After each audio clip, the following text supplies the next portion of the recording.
And then cue the Baudrillard mix. The very roots of evil, of negativity and singularity, including the ultimate form of singularity, which is the whole state of things, a pure violence without object anymore. This is the typical violence of information.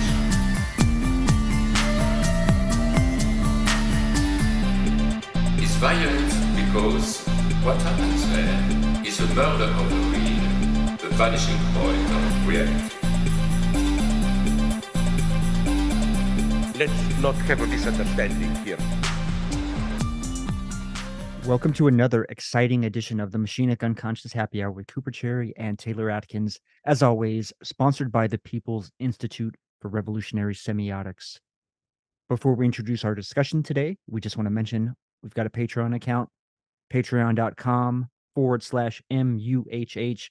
Consider tossing us $1 a month there. And if not, maybe leave us a cool review on iTunes. Either way, we appreciate y'all. We appreciate y'all for listening.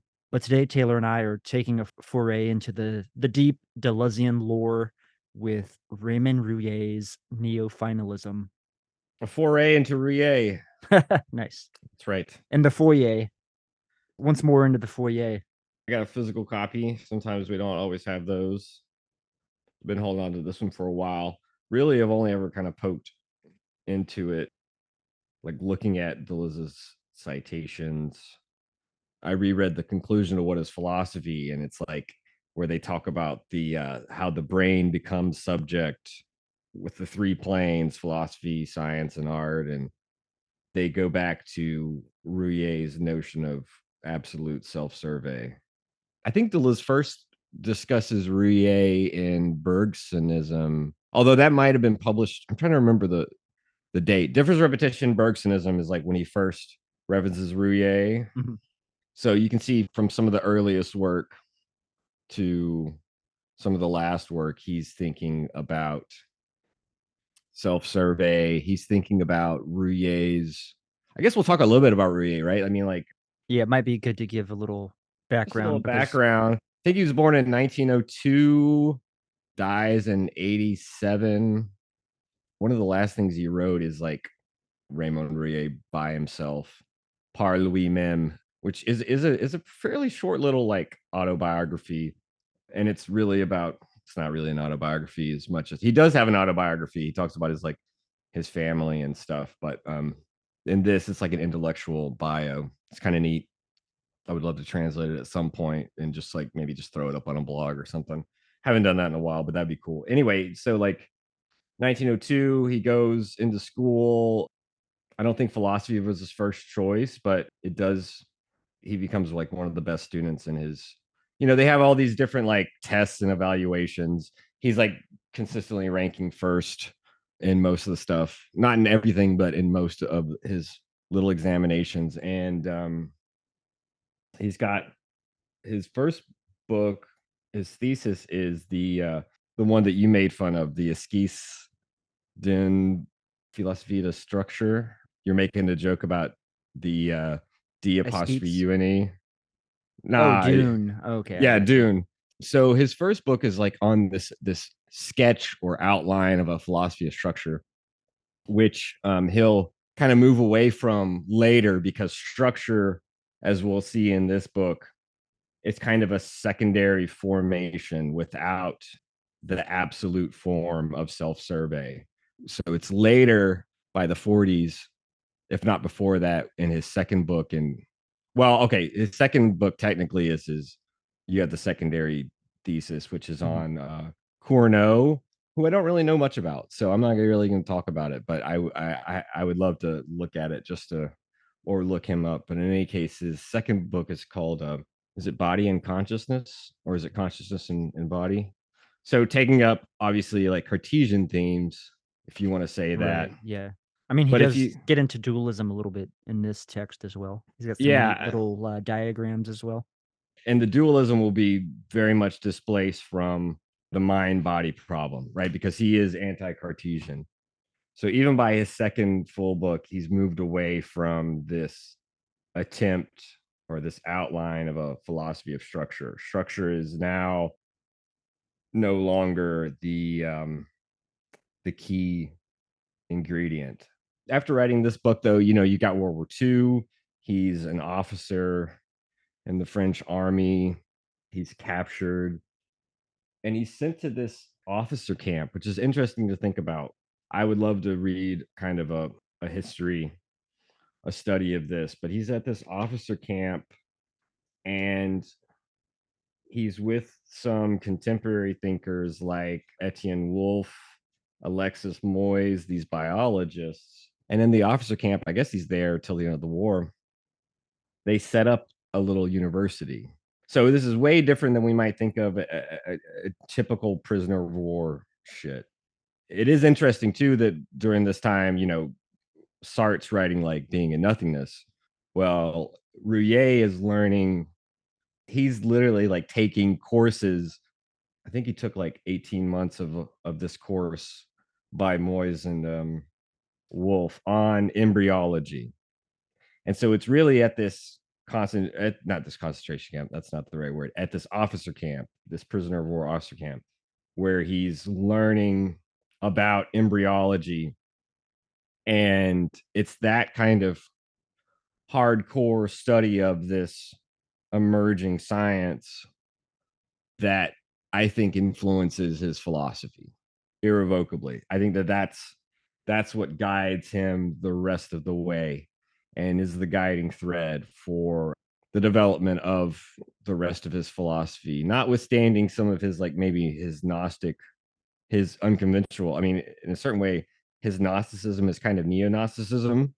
I won't talk too much about it, but the last chapter of this book we read today is theology and finality. And just to like say really quickly, in Gnosticism, traditionally, you've got a kind of God who is, Like the demiurge. well, you have the demiurge who's the creative inspiration, right? Well, you have like two sides of God, one that's like ungraspable and not revealed in nature. And I think that that's part of his neo-Gnosticism, if you will. So like the But one sort of vibe, or just am I something like that, right? kinda The like one, that? the real, unsymbolizable, doesn't unpresentable, right? It's and then you have the kind of face of God, the God that the demiurge, as you said, that creates the world, and the material nature of which he is the creator is considered lesser evil, right? It's something we have to get away from.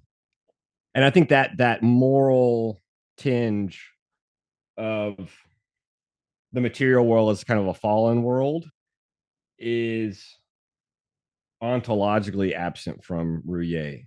But I do think that he will have some interesting ways of conserving a hierarchy between, like, say, form and structure. Where now structure is not bad, it just doesn't have the auto subjectivity of consciousness that he will attribute to all true forms. It may become epistemologically, that's not even the right word, right? Gnosiologically fallen or degraded or secondary. Secondary is really better than this moral tinge that you see in classical Gnosticism, Yeah. where material world's bad. The way that Deleuze has what, like, the plane of immanence and the plane of consistency, like, I don't know, maybe I'm being too surface level with my analysis there, but I don't know. No, I mean, Feels like there's Deleuze kinda something cribs similar. some of the he kinda cribs some concepts from Rouillet and, like he always does, plays with them, Yeah, adds his I own little mean, spin on them. the work that Rouillet publishes after he comes out of the officer camp in 46 is Elements of Psychobiology. That And sounds super interesting too. that's I think where Rouillet really starts to lay down the fundaments of absolute self-survey, which we'll get into. That's one of the books that Deleuze cites. That's the one that Dan Smith said he wanted to see translated. When I asked him what was the one book he would want to see translated.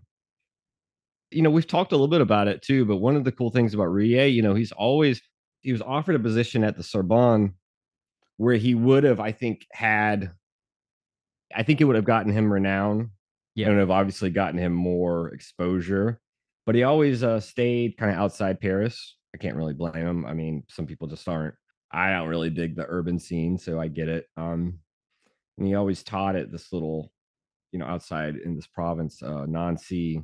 You introduced this discussion as a kind of delving into the Lysian lore. And while I think that that may, on the one hand, one could say that that's like Yeah. kind of a disrespect to how amazing Ruyer is as a Right. thinker. I think on the other hand, Ruyer never got a lot of recognition during his life, and I do think that one of the reasons why he's even translated in English today, in 2016 we had Neofinalism. I think in 2022 or 21 we had The Genesis of Living Forms was translated by John Rofe and his co-translator, whose name I'm not familiar with, so I'm not going to worry about it right now.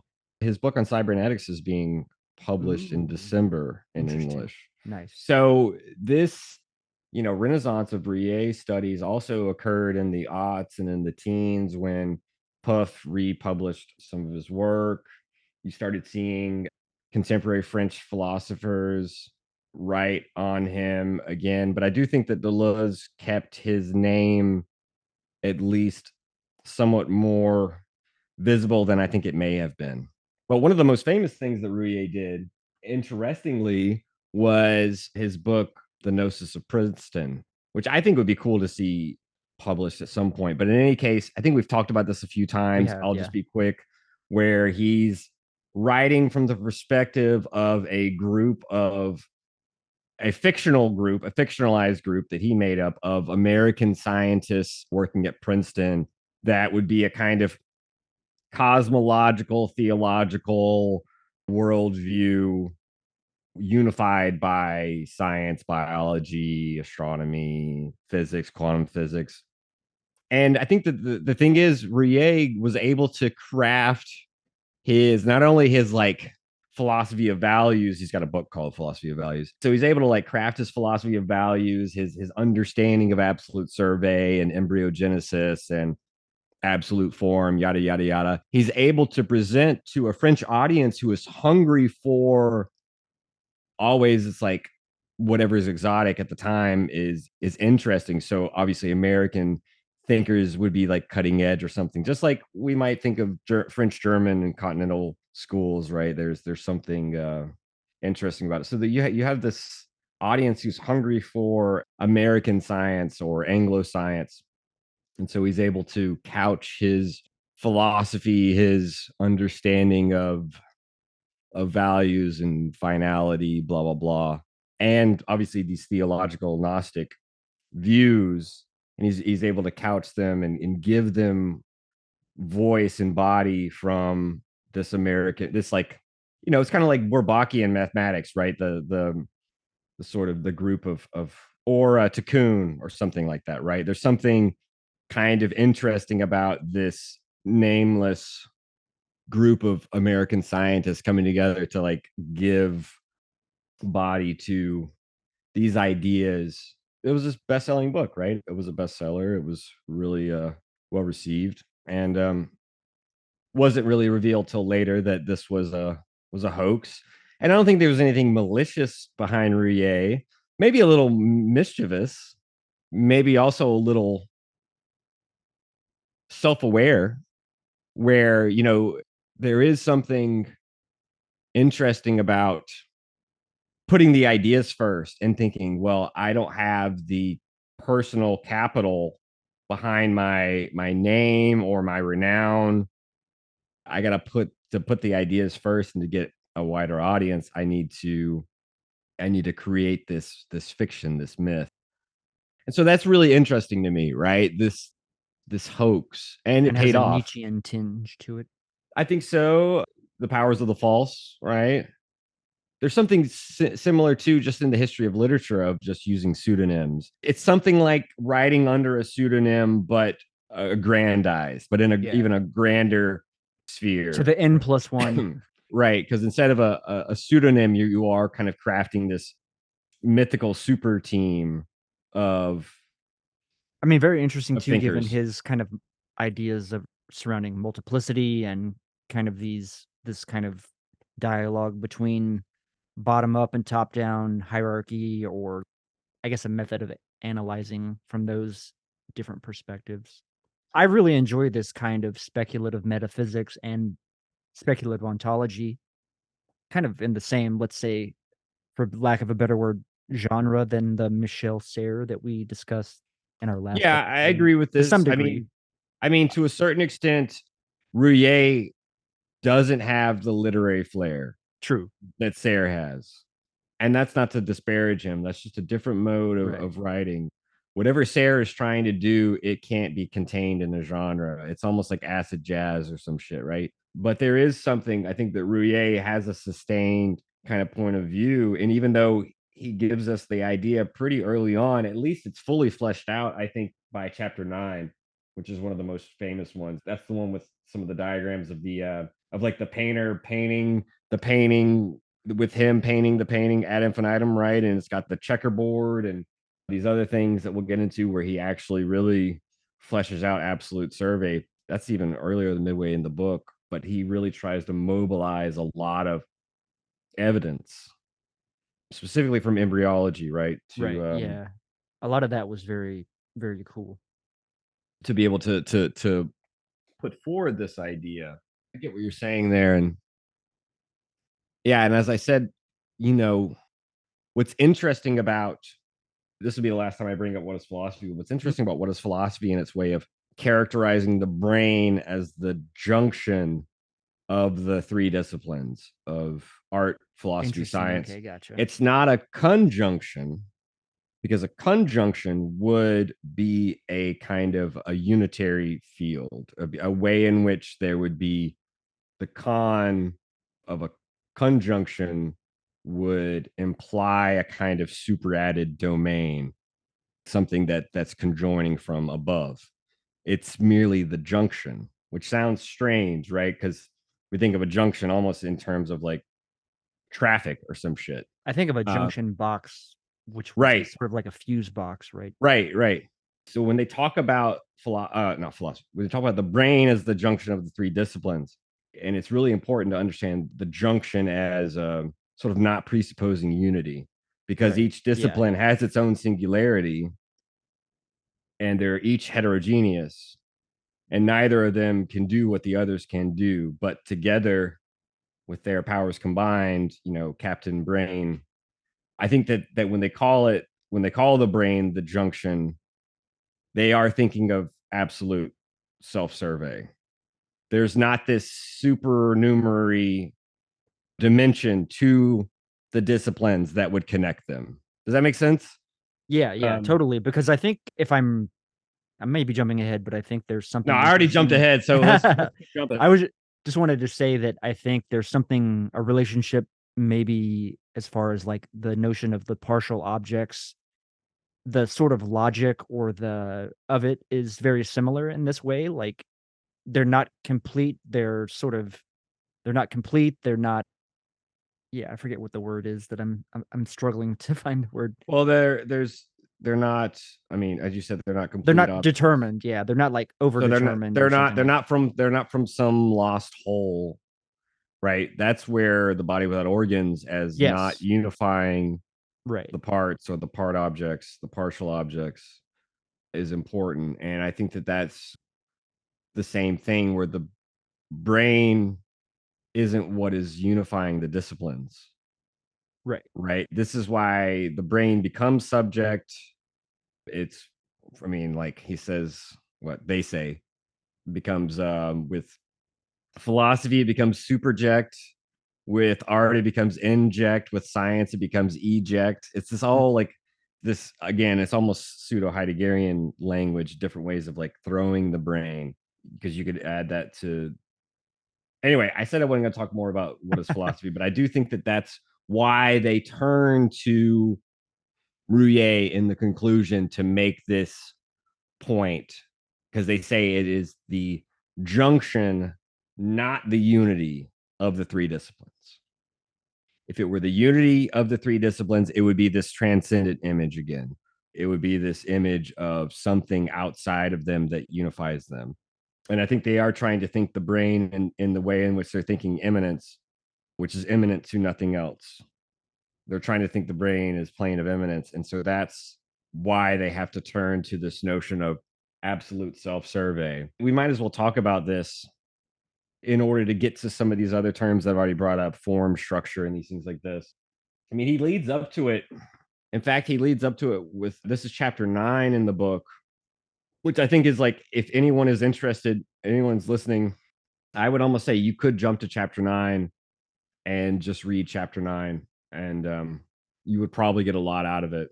Although some of these chapters leading up to it are super important, like description of finalist activity, just to get an idea what he means by finality, which we could talk about too. Maybe we could talk about that before we jump in.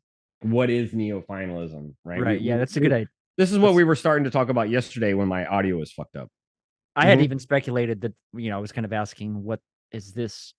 Is there a relationship between finitude and this neofinalism? You did ask that, and yeah, I think that finitude is more of in the neo-Kantian tradition of thinking about subjects in relation to the transcendental, for example, right? Or even subjects and thought in relation to the transcendental and the empirical.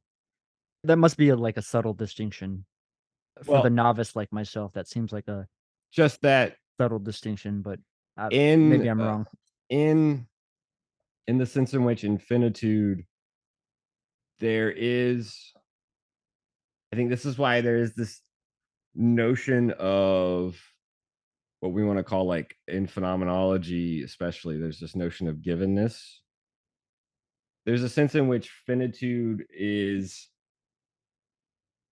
okay, I'll be quick because we have more Yeah, important we have things a to lot. do, but I would say that all of it comes back to, we can't know the thing in itself, but we can think it, right? We can Right. Okay. posit it as this X, this transcendence equals X that is ungraspable, is unattainable. For many reasons that pertain to Kant's system, the thing in itself is a kind of necessary block of philosophical positing in order for the system to work. Specifically, when we start to get to questions about morality, questions about what should I do? And so, insofar as we cannot grasp the thing in itself, we are condemned to a kind of finitude. But if you follow the system and you kind of follow the post-Kantians, this finitude is actually a kind of good thing, right? Because it is the index of thought's inherent limitations of not allowing the transcendent into its form of thinking. The simplest thing, why is something the way it is and not some other way? You could always point to a transcendent God to give the meaning, the sense, the end for why something is the way it is. That's disallowed. Insofar as we are condemned to a kind of finitude, we have limits. There are limits of the faculties, there are limits of thought that point to legitimacy. Does that make sense? So all of this kind of comes down to what is allowed and what is disallowed once we accept the finitude of the subject of thinking. And so in that sense, that's where the limit between the transcendental and the empirical becomes important. Because really what finitude is about is we have to orient ourselves towards the conditions of possibility of things and not try to sort of get to kind of again, finitude also points to like the Hume's project, where he is wanting us to become, well, you could say skeptical, or he's wanting us to become empirical and not keep trying to erect the causes of things when actually those are fictions, those are myths, or those are sort of political moves where we might think of the cause as from human essence or God given moral principles, blah blah blah. There's always a intended political move because it's like, oh, you have to act this way because that's the way things are, right? There's always some kind of conservative move in that, and I think that Kant, following Hume, is going to say that's not good enough. We're not going to allow that.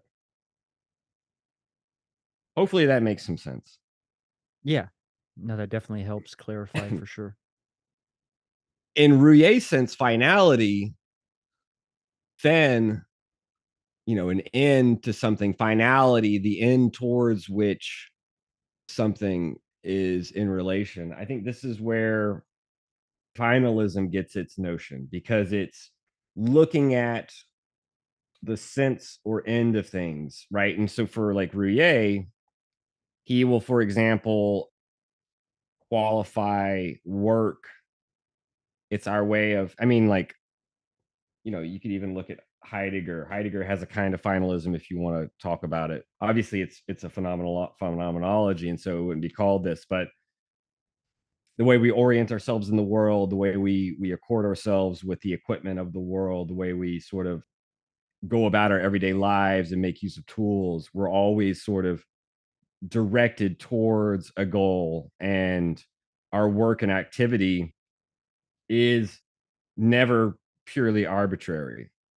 You could even think of someone like Jackson Pollock, which I loved your joke about the CIA's best. Funny Their story about that is, like, whenever Will and I walked into the room that was in, I was like, "Oh, look, it's the CIA's best work." greatest achievement. Yeah. And then I was I like, "Oh, mean, that's a tweet." like, you even look at someone like Pollock, and even if you can say that you could say something logically like the end of the artwork is to suspend the typical manner in which painting is being done. But Right. that's still an end, right? It's Yeah. kind of like choosing not to decide is still a choice, right? Right. Like, Yeah. that's so for Rouillet, freedom and activity, work activity is what he calls it, right? Always are kind of in tandem. They always come together. And it's never just about freedom, isn't just like doing whatever, complete spontaneity. That's obviously a kind of fiction, right? We are embedded in a world and blah, blah, blah. What was it that Michael Hart said with Spinoza? It's freedom of the mind, not freedom of the will. I think Grant Maxwell said this too when we were discussing with him. And so there's something similar to that with freedom of work. And one works towards a goal. In French, the goal is but, B-U-T. It's a silly little word, but fan is an end. You can also think of an end as a goal. The ends to be achieved. We were just talking about Kant. Treat other humans as ends and not as means, right? So I think that for Rouillet, the only problem with classical finalism is the way in which one can then begin to look at finality in the world and merely see a kind of step by step. And this is the word that we see in the translation over and over, the sort of causally inferential, sequential, linear unfolding from cause to effect, or whatever you want to call it, towards an end that's predetermined and whose trajectory is presupposed and preformed, as though it's latent in phenomena or in the structure of the universe or in God's will. You see, we start to like bring in a lot of baggage. Mhm. I mean, we can see in Leibniz a kind of finalism, right? The best of all possible worlds.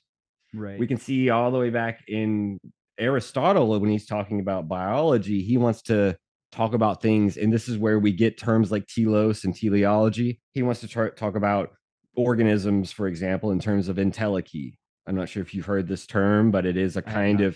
it is the kind of guiding principle, guiding dynamic principle that orients a being towards, the acorn towards the oak, right? There is an entelechy in that dynamic unfolding of a kind of paradigm or a kind of I think that what Rie is trying to argue, that classical finalism is thinking of entelechy, which is a kind of blueprint of becoming that's inherent in beings, kind of following a pattern, if you will. as though the spatiotemporal unfolding of becomings were already sort of inherent in the structure of matter or in the laws, the physical laws of the universe. I think that kind of teleology is what Ruyer shows to be outdated, and rightly so. And it already would have been at his time, especially since Ruyer is grasping with some of the developments, not just of embryogenesis and embryology, which we talked about, but quantum physics. And it's actually quantum physics in tandem with what he's learning from embryology that is making him rethink ontology in terms of a neofinalism. And what I mean by that, and I'll get this thought out, and we can, if you'll let me give me a second. Ruyer wants to dispute ontological the classical ontological vision, which we could even talk about in terms of metaphysics, whereby we talk about beings as though they were substances. We talk about beings in terms of what properties they have. For Ruyer, a being is merely activity.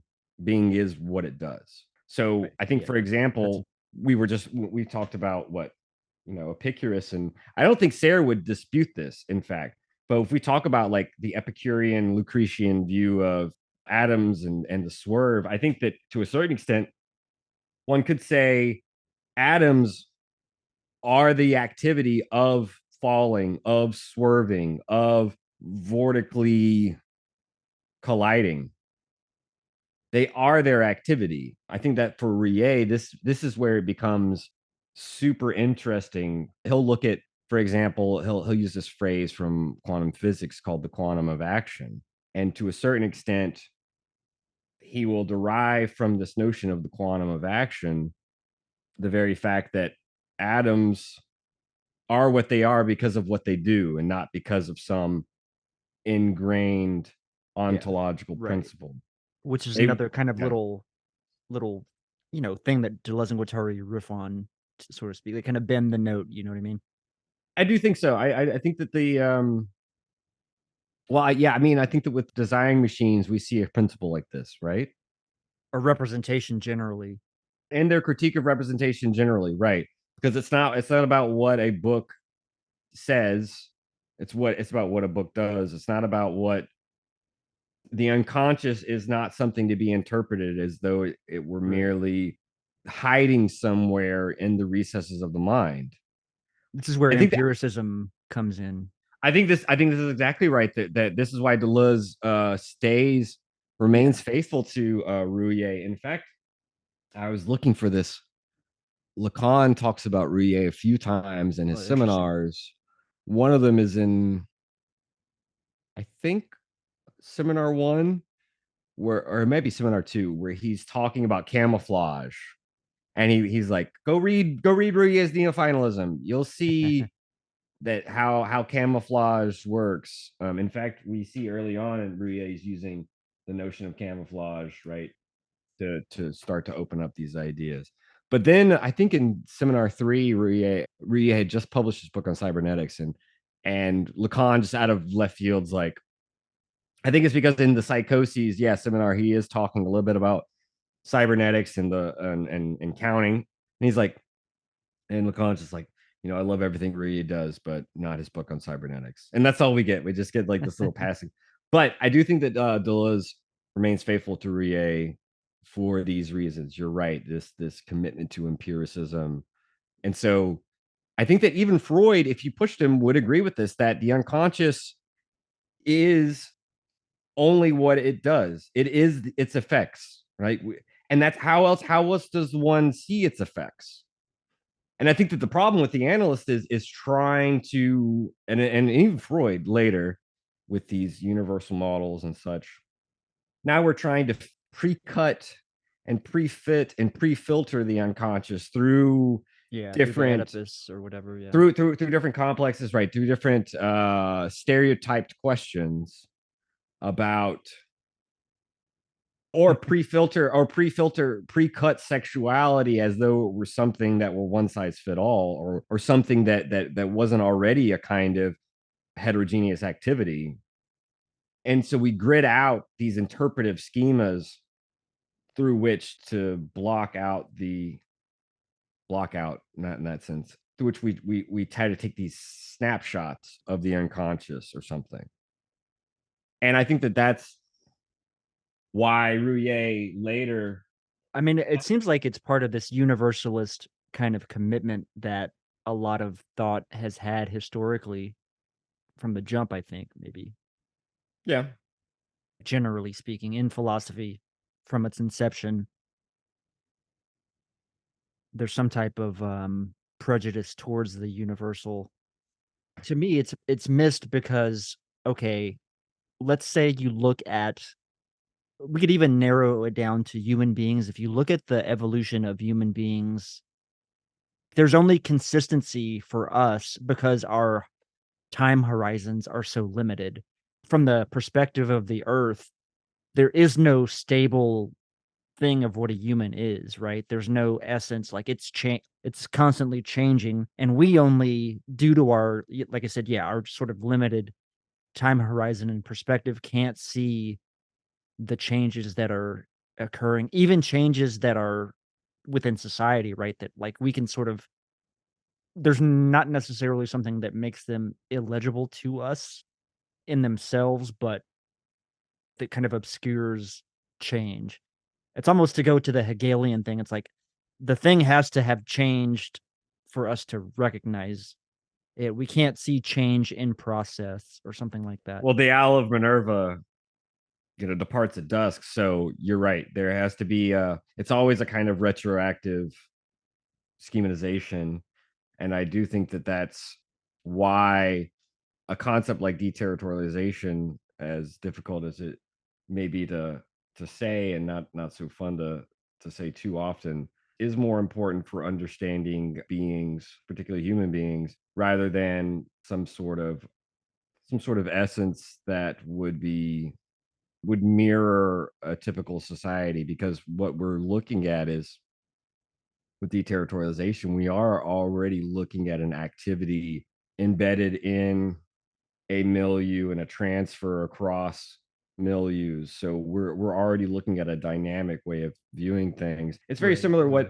what Ruyer will do in the Genesis of Living Forms, where he's like, look, morphology is pretty easy. Morphology just kind of being like anatomical forms of organisms. That's easy. What's hard is morphogenesis. I mean, I think Simondon does the same thing when it's like, hey, our knowledge, our concepts conform to, our ontologies conform to individuals. That's the easy part. The hard part is having a science, a philosophy that can follow ontogenesis, that can perform a genesis of knowledge that coincides and coalesces with a genesis of beings. That's the hard part. And that's what, for, I think, Simondon, he wants to say terms are already individuated so they can think the individual, but terms and concepts, precisely because they are individuated, they need to be able to take on the kind of shifts and rifts and formations that an embryo does. Now I'm speaking in Ruyer's mouth because that's not quite what Simondon says, but I can see Simondon thinking this, where it's like, Right. and Deleuze says this too in Difference Repetition and elsewhere, but we can already think it, where he's like, look, we look at an embryo and we see the kinds of 180-degree rotations and its twistings and turnings and slicings and internal invaginations and foldings. We look at what an embryo does, it would rip the individuated being it will become in half, right? There is a kind of, and this is what Ruyer talks about in terms of equipotentiality and plasticity and these other things. Although really, I think he reserves plasticity for the brain, but the kind of rotations and developments an embryo can do would kill an individuated being. And so there's something too about thinking morphogenesis, thinking ontogenesis, thinking individuation requires a kind of suppleness in knowledge, if you will. It's not even really knowledge, maybe, because again, knowledge at least from the perspective of its trajectory, it needs that kind of suppleness. And that's the difficulty, I think. And that's what Ruyer is trying to also still think about in terms of neofinalism when he's looking at embryology, and why he brings up these concepts like the absolute domain of self-survey, which I think we should at least spend a little time talking about. Who else did we read that discussed this kind of, was it, I feel like there was a little bit something about maybe, who else have we read that talked about, like, embryogenesis? Because I feel like there's, like, a vague, we discussed this at some point. I know that they bring up embryogenesis really quickly in Anti-Oedipus. They actually refer to, and this is later in the book, I think it's part 4. It could be part 3 at the end of part 3, but it's, they cite neofinalism to give Ruyer credit for the distinction between the molecular and the molar. Ah, yes, yes, yes. And I think they discuss embryos there, but you know, if it wasn't Anti-Oedipus, I can't think off the top of my head where we would have. Yeah, I can't remember. It feels like it was more recent than that, but It's possible. I will say really quickly before going to your point about, well, okay, 2 things. One, because I do want to talk about the molecular and the molar, and I will be quick about it. no, that's good because it is in the text. So You have here in the notes, the egg knows more than the individuated body. And I think that that's the thing. He cites, is I it think he what's says embryo specifically rather than egg is a little bit right? Okay, reductive, that's but fair.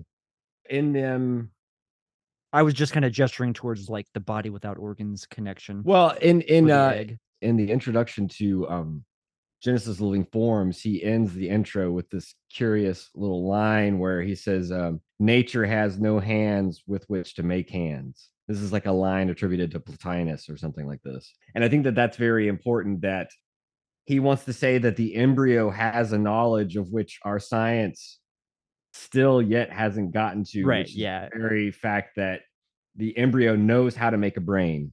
Which We're is not there yet, but the embryo knows how to exactly make a brain. And he uses that word, and he may put scare quotes or not, but obviously it's a kind of knowledge that's not, it's not the kind of knowledge we normally think of right. when we talk about what science does, which is always a mixture of observation and knowledge. In fact, for Ruyer, he thinks the primary classical sciences, at least, are much more observation than knowledge purely. I think for Ruyer, this is why he thinks something like what he's doing, a neofinalism, that would be a metaphysics that would not necessarily direct science, but complement it. That it's really science on the whole is working through observations. And in any case, the main thing being, this is why what he discusses as the transspatial and the transtemporal is very complex and difficult. And I don't think it's his most rigorous aspect of the work, but I'll be very quick about it because I do think that it's not something that he elaborates in great detail, at least in some of his other works, where I do think that for him, the embryo has a knowledge in the sense in which it almost has what he calls a memory, as a mnemic or mnemonic theme. Oh, interesting. And what he wants to say is it's the transspatial, which we can kind of think of as akin to like a Platonic eidos. It's an idea. What I think really likes about the notion of eidos in Greek is the fact that it means idea and it means form. And we know how important for the listener, since we are moving quickly, for Ruyer, forms, especially true forms, absolute forms, are self-forming, like the embryo. They are formational. They have what he wants to call primary organic consciousness. And organic is misleading here because he will attribute primary organic consciousness to, or we could just say primary consciousness, to atoms.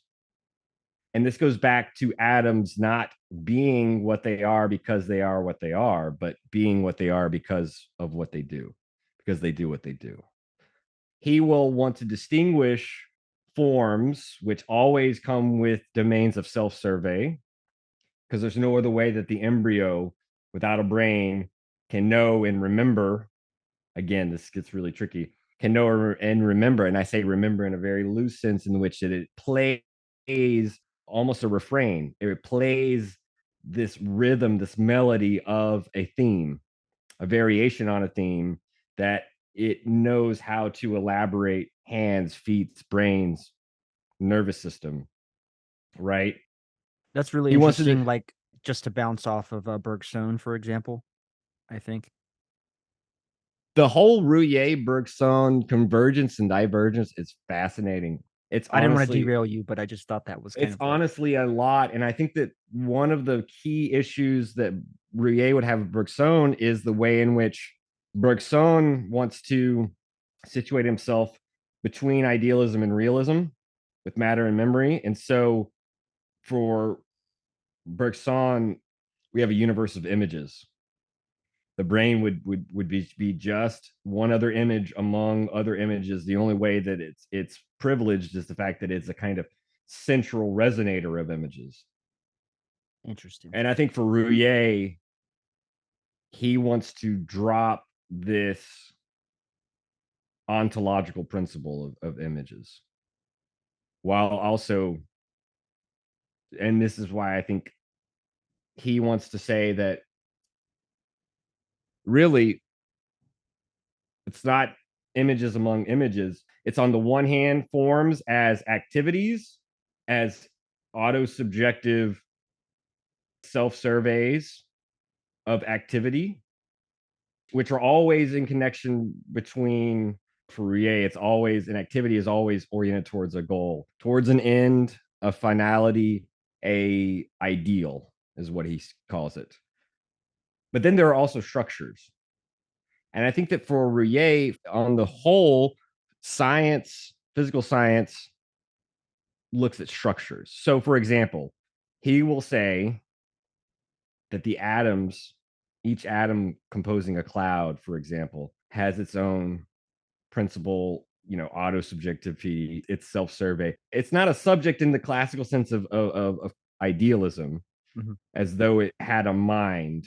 We have to be very careful here, because I think that Rouillet is kind of clear that there's a sense in which Rouillet is a pantheist or a panpsychist, except halfway. It's like a semi pantheism. Right. It's a semi panpsychism, because the atoms, I mean, like, if you go to life, I mean, for Rie, he wants to look at the unicellular protozoa and say, like, look, protozoan doesn't have a brain, doesn't have a nervous system, but for him, it has a primary consciousness, which is not the kind of consciousness we think of when we think about our own consciousness, which we think about being sort of the eye of our universe. And that for Rouillet is what he calls secondary consciousness.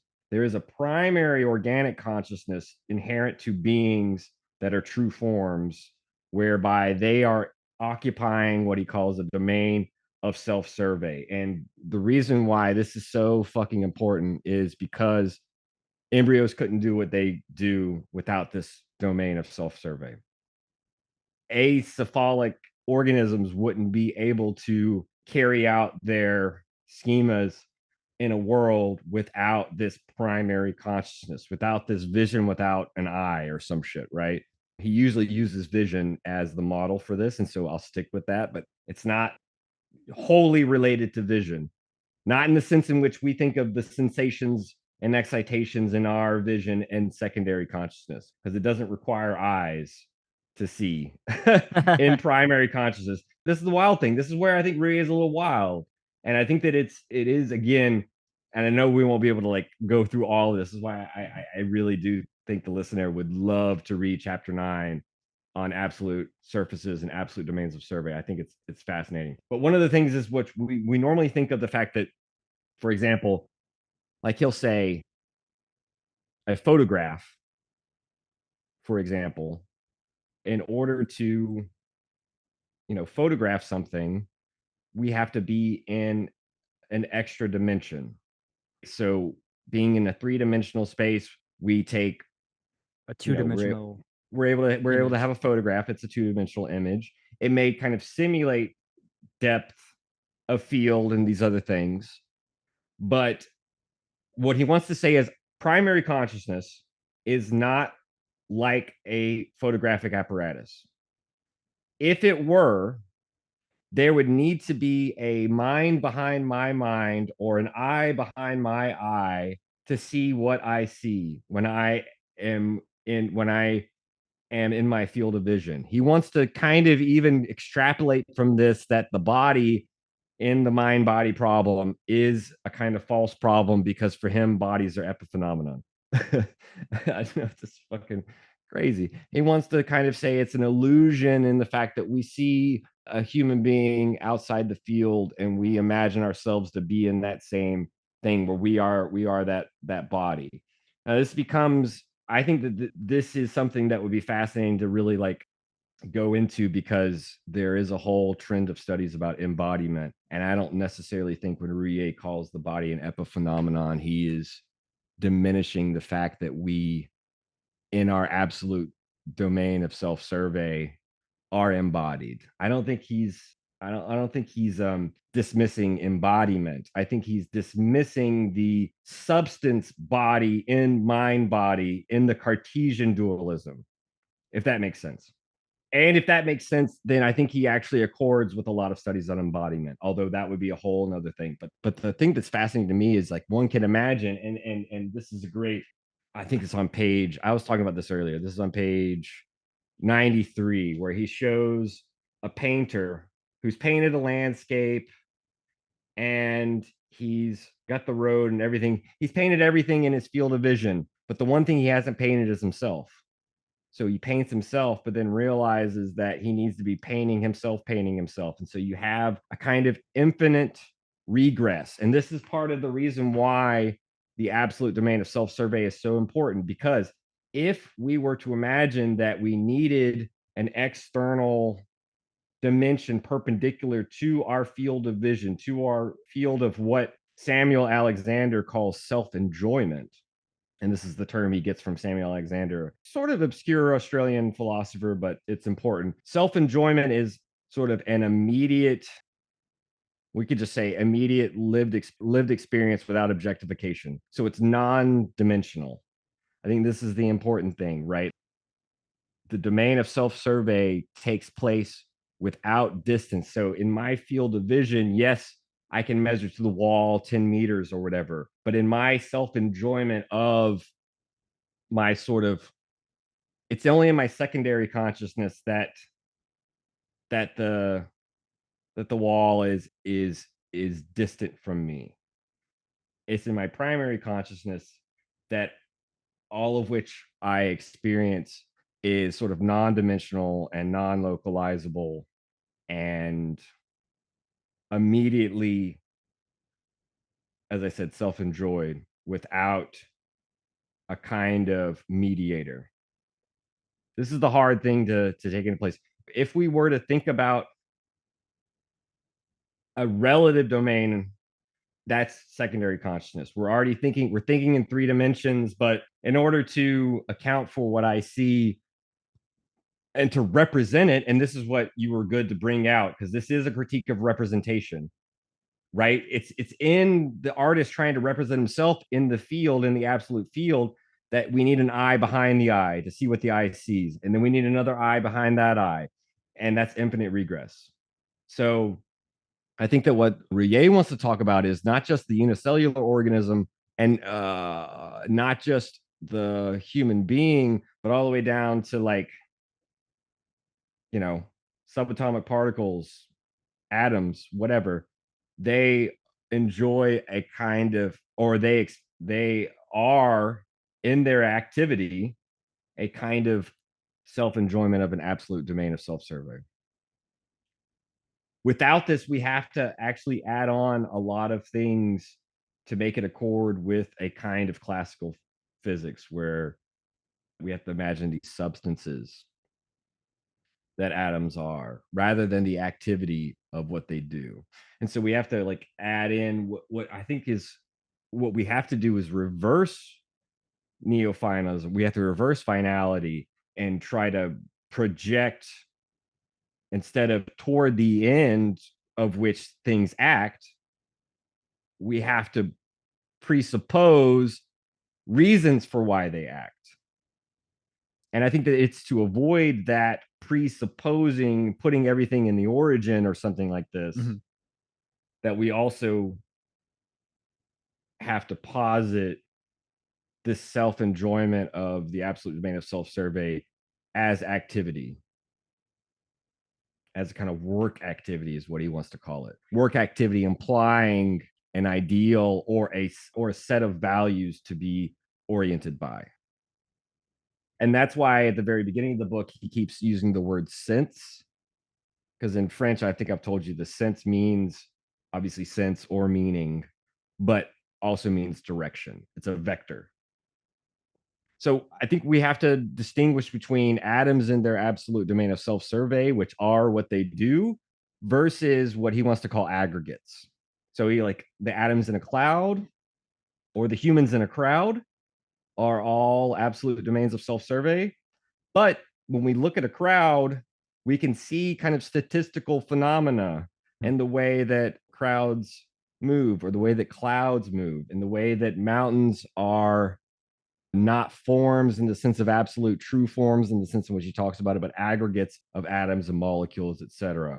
And I think that that's where he wants to say that science is much more at home. Now, obviously, quantum physics is, and embryology gives the lie to this, because not all science, but classical physics, Newtonian physics, is very at home with looking at statistical aggregates of atoms. So it's at home in the molar domain, because it's on the domain of the mole that we can, I mean, that's really where we derive like atomic weights for our periodic table, right? It's the mole. It's like if you took what the weight of you can derive what the weight of quote unquote one atom, the atomic weight of one atom, by Avogadro's number, right? Yeah. There's a constant that we use to look at mass phenomena. Nietzsche too is really good on this. I mean, he's known for a lot of things, but he's not always known for talking about the very fact that, he says something almost critiquing Kant, but also finding something fascinating in him, where he's like, look, as Kant said, nature cares about species, not individuals. And kind of what he means is like the easy scientific outlook on phenomena is to take them in en masse, to take them as mass statistical aggregates. And it's from that point of view that a lot can be done. We can look at the quote unquote structure of the universe. But again, as I said, looking at structure doesn't give us the whole picture. It doesn't give us the self-forming, self-organizational, the perspective of becoming, or whatever the fuck, if you just want to reduce it to typical philosophical terms, the perspective of the embryo, right? As Ruyer talks about it, there were fascinating experiments being done at the time where you're cutting an embryo, you're twisting it 180 degrees, you're doing all these things, and there are different stages of embryos where before a certain threshold, you can do all these things to an embryo and it still comes out right. Before a certain stage of determination, you can fuck with the embryo in all kinds of ways, and it still knows how to play its mnemic theme to come out the way it's supposed to. Same with like grafts and things like this, where you're transplanting things. Before a certain critical threshold, the grafts are going to create what the embryo was already going to do in that domain. After a critical threshold, after a determinable period, now you start to get to irreversibility. This is where you start to, again, to use traditional terms, get out of this almost pure domain of the virtual or becoming. Now we're starting to get to being, if you will. Now we are starting to actualize these domains into structures and lose that equipotential form. And I think that this is why he turns to the brain and shows that, look, the embryo, the brain are very similar. There's a plasticity of the brain, and as we've seen in all of these crazy experiments on like rats, and we're scarring the fucking brains and shit, and whether we look at the modality of memory or learning, we can scar a shit ton of their brain. It doesn't really matter where, and they still retain a certain level of competence that's almost compared to normal.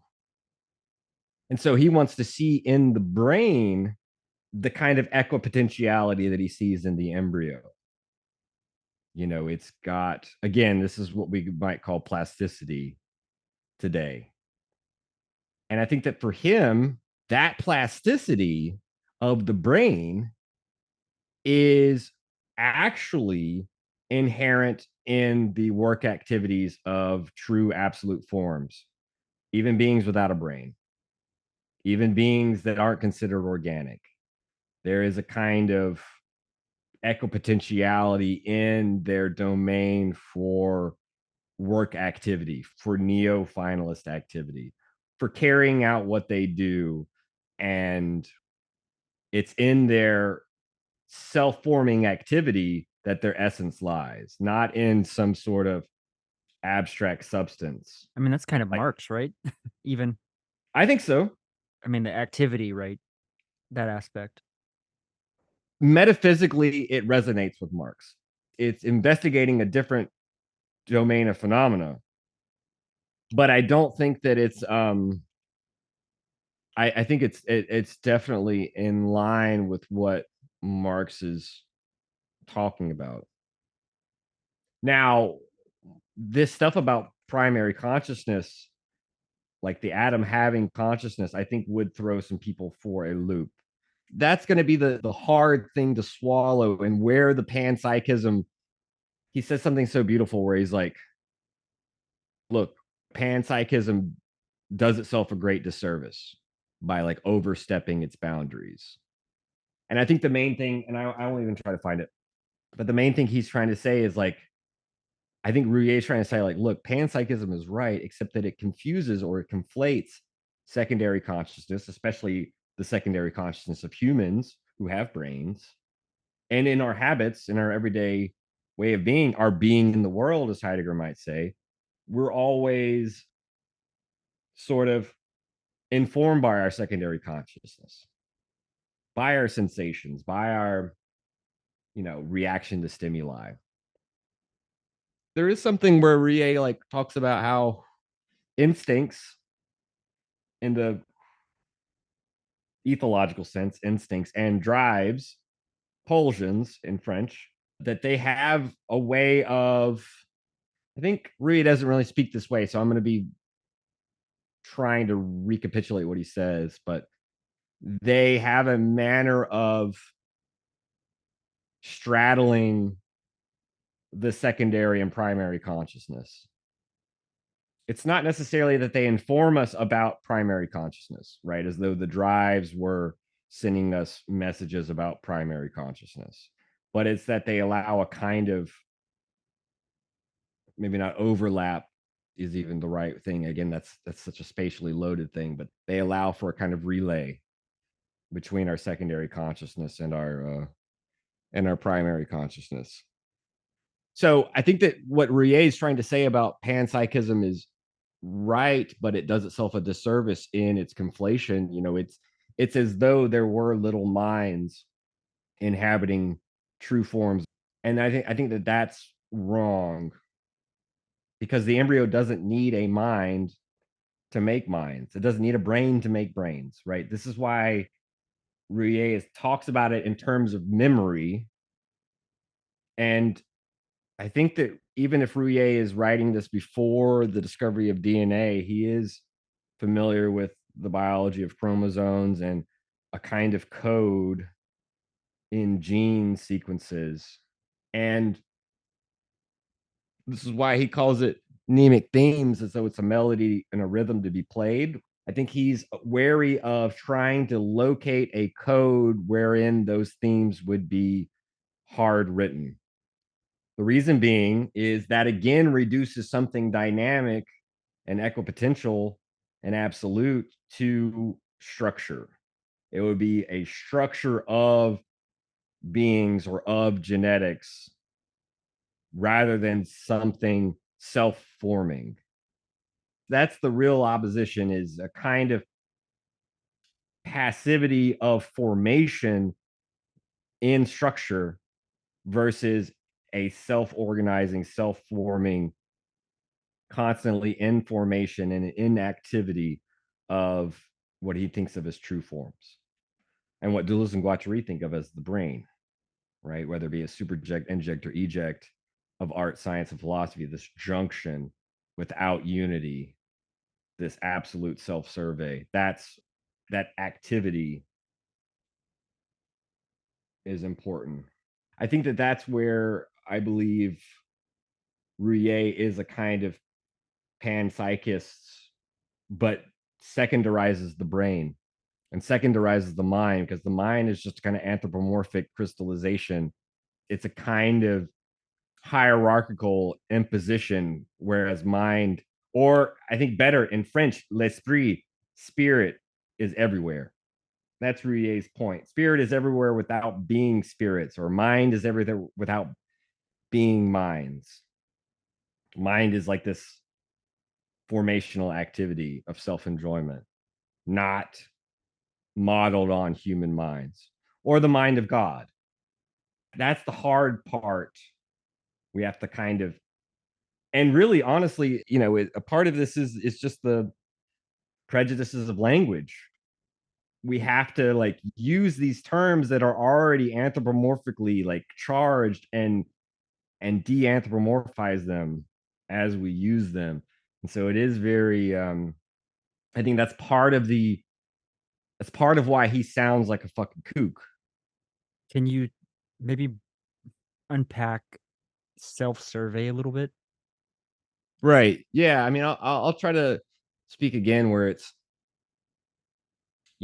Just maybe put a point on that aspect. yeah. I mean, this is where for Rie, primary consciousness is non-dimensional. So we don't need n+1 dimensions. And where it's impersonal, even if you might speak of these eyes, it's not the eye of secondary consciousness. It's not the subject of the statement or the subject of enunciation. It is kind of, or even the subject of the unconscious. In a certain sense, this is why Paul Baines writes about subjectless subjectivities.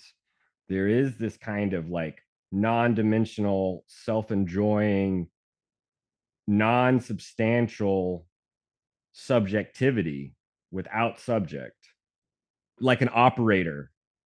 You just see what I'm saying? Like secondary consciousness, we're used to this notion of a little man, a little homunculus in the brain that's like pulling the strings and the puppets. In the absolute domain of self-survey, and really self-survey is rough because it puts self back into it. In French, it's auto-survey. Okay. That now makes a but even auto goes back to kind of notions of self in Greek, but it's already a little more, it's a little better in English because we think of something as but automatic. Right. Or like erotic or something like that. Right. So that's where self would come in. Right. Exactly. We there's a way in which the auto in English and in French is already ejected the subject, has already evacuated the self. Again, this is where language is tricky. Auto survey or auto subjectivity, which Ruyer even points out as perhaps a strange turn of phrase. But this is one of another way he talks about it is auto subjectivity, primary consciousness that's has nothing to do with consciousness in the way that we think about it in terms of secondary consciousness, right? And it's like secondary consciousness is another fold of primary consciousness. Yeah. Made possible by the nervous system and by the brainstem and by the I mean, it's like a deterritorial, or it's like a deterritorialization of primary consciousness. Yes, reterritorialized on the brain or on the full or throughout the brain. Reterritorialized onto a self, onto an I. Yeah. Onto a subject.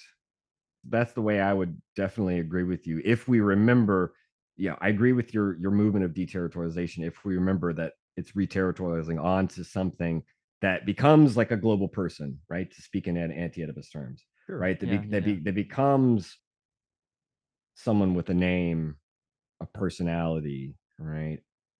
I think that this is what Deleuze and Guattari are looking for, especially Deleuze even earlier, but definitely the two of them together is looking for, and why Rouillet is held in such high esteem, because what Deleuze is trying to find, and this is also why he turns to Simondon, is he's looking at Simondon's notion of a pre-individual field wherein singularities in their heterogeneity are able to connect and compose in dynamic milieus, and resonate across orders of magnitude in order to explain and think through individuation, and how psychic, physical, biological, trans individual slash spiritual individuations are not layers on top of one another as though one were earlier and whatnot, but are these temporally complex synchronizations that are going on.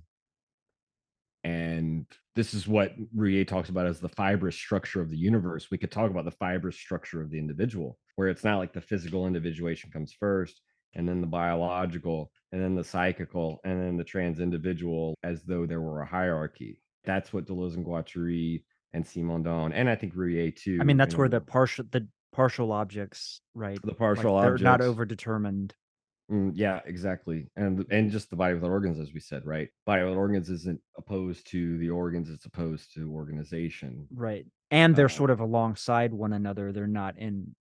if they're alongside one another, we could use the phrase from Deleuze and Guattari's What is Philosophy at the end, where there may be a junction. The body without organs could be a junction, but it's not a conjunction, it's not a unity, right? This is where, just to try to reiterate with self-survey, I've tried to use Samuel Alexander's phrase self-enjoyment because it's very important for Rie. It is this distanceless, non-objectified, lived experience, if you will, of primary consciousness. And so we can talk about the protozoa, if you will, self-enjoying without distance, without dimension, a type of consciousness, and that's how it's able to solve problems and pose problems. Because as we saw with Deleuze and Guattari, what we've seen in our trek throughout Deleuze's work, but I'm thinking specifically of Bergsonism, to bring back Bergson for a moment, because Bergson himself kind of formulates it in a similar way, where life is about these posing and solving of problems. And so I think that that's, if we can think of whether it be the virtual and the actual, blah, blah, blah, or we can just think of the work activity of primary consciousnesses, of absolute forms of self-survey. That's one way to think of primary consciousness without resorting to anthropomorphic visions, where we can think of even embryos. We talked about the protozoan. We can think of embryos as, it has mnemic themes in Rouillet's sense, where it's got melodies to be composed and played. It's got problems to solve that are dynamically elaborated in its self-formation. So I think that for Rouillet, one of the reasons why, if you don't have an absolute domain of self-survey, then you either have to have a little man in your head directing you around in consciousness, or you have to have an eye behind your eyes to see what it sees. You have to have a god composing the monads in the best possible world. You have to have an instance transcendent to the primary consciousness to direct and guide it. So you have to have an embryo behind the Yeah. embryo giving it instructions, or something like this. And I think that that's where Rouillet sees that you lead to an absurdity in the infinite regress. This sounds like an explanation of kind of like a, I don't know, I would say maybe like radical immanence in a way. I think that Laruelle and Rouillet have a lot to say to each other and speak to one another. My sense of Rouillet's Gnosticism is that when he speaks of God in the final chapter, he's talking about God in ways that I'm not exactly sure are very clear, in the sense in which it feels as though he is thinking of an absolute he's thinking of a he speaks in terms of transcendence, but I don't think it's a radical eminence. I think it may be an absolute eminence. And the difference seemingly would be that when he speaks of God, he is still kind of erecting a type of, I think that he's still kind of erecting a type of Gnostic duality between an ungraspable and then a demiurgic instance. And so I do think that we can kind of see a pantheism, a semi-pantheism in his work, where it all the way down to atoms and subatomic particles, we see the sort of self-forming dynamic becoming of God, as though God were inherent in all absolute domains. The only place God would be absent, if there were absence, would be in structural connections. So the way that atoms compose would be almost that fallen material world I was talking about in the classical Gnostic schema. So aggregates, statistical aggregates, structures would be Molar aggregates. would the molar exactly would be this quote unquote fallen. But again, without the I almost said molar. The molar, but it's not moral. I don't think Ruyer thinks of it morally, but I do still think there's a kind of, I don't want to say hierarchy, but there is a kind of natura naturata, this naturing nature and this natured nature thing that he inherits from Spinoza, and he's rethinking it without the modes and the attributes and all these other things. Okay, interesting. It's as though the modes would be the statistical aggregates, and they just reflect the ways in which these kinds of aggregates are, these structures are formed by true forms. I don't know. I don't know. I think that with Laruel's one, you know, I think that Rouillet is thinking still like a scientist in the way that he is still kind of thinking that, in my reading, he is still conflating the real and reality. And I think that makes him a good metaphysician and a good scientist and a good philosopher. I don't think Laruel conflates the real and reality. The real is not reflected in reality. Rie is exploring the domain of reality, even when he goes to like primary consciousness. I do think that primary consciousness has some glimpses of this notion of vision in one. And I think that's where I would go. Even if Laruel, even if vision in one is a kind of turn of phrase that one finds in only a certain like time frame of Laruel's writing, I do think I would go to vision in one and philosophy 2 and 3 to talk about primary consciousness. Except that again, it's still not the same, right? Because primary consciousness isn't some kind of mystical thing. And I'm not saying vision in one is mystical, but it is an experience that is sort of, that turns us away from the world in a certain way. I think actually it's less in primary consciousness maybe than in the Gnostic struggle against the orders of the world. And that's where I would like to read more of Rouillet's political stuff on his philosophy of values and these other things, where Laruel and Rouillet actually might have more in common than talking about embryos and things like that. Because I think it's in the question of what Gnosticism tries to give to the question of the salvation of humans coming from a sort of enlightenment. And what would that enlightenment look like? It's not necessarily what kind of education is required, because it's not necessarily a worldly knowledge that one saves himself from the world. That would be paradoxical. And yet at the same time, a proper understanding of existence as work activity for Rie, I think, gets us on a path outside of viewing phenomena in a common sensical way. So I do think Rouillet is much closer to Deleuze in that he's struggling against a type of image of thought that falsely thinks of consciousness as a kind of human attribute. I think there's a struggle against anthropomorphism in Ruyer's development of the idea of primary consciousness and exploring it through auto-survey of autosubjectivity and trying to find pure forms, true forms everywhere. Structures being epiphenomena, secondary. In the same way, I think that the body for him becomes epiphenomenal, which paradoxically doesn't mean that the mind is primary, because in Descartes, the mind is still the mind of secondary consciousness. So he kind of fucks Descartes on both ends, right? He kind of is a double whammy against against the mind body problem. Who duels the duelists or something like that. Right. Exactly. So, I think that with Laruelle, we would have to know more about Ruyer's Gnosticism. And I do think that there could be a front there.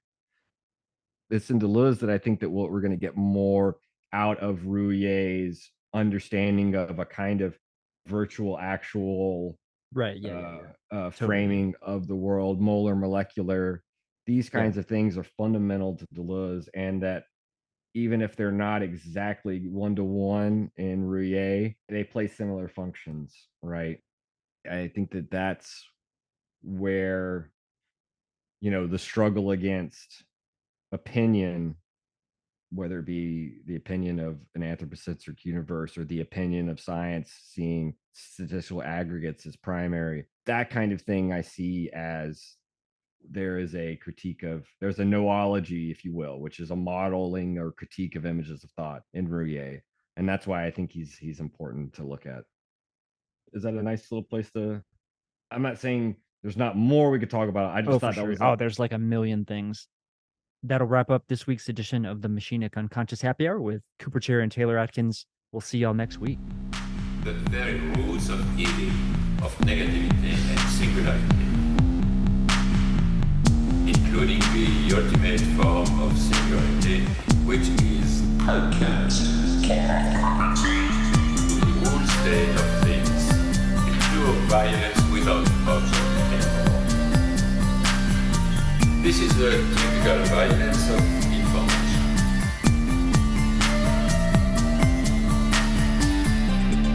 It's violent because what happens there is a murder of the real, the vanishing point of reality. Let's not have a misunderstanding here.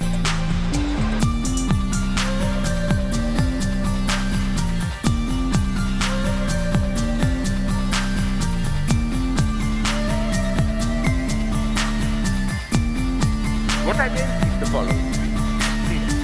With nothing left but recycled, whitewashed, lobotomized people, as in Clockwork Orange.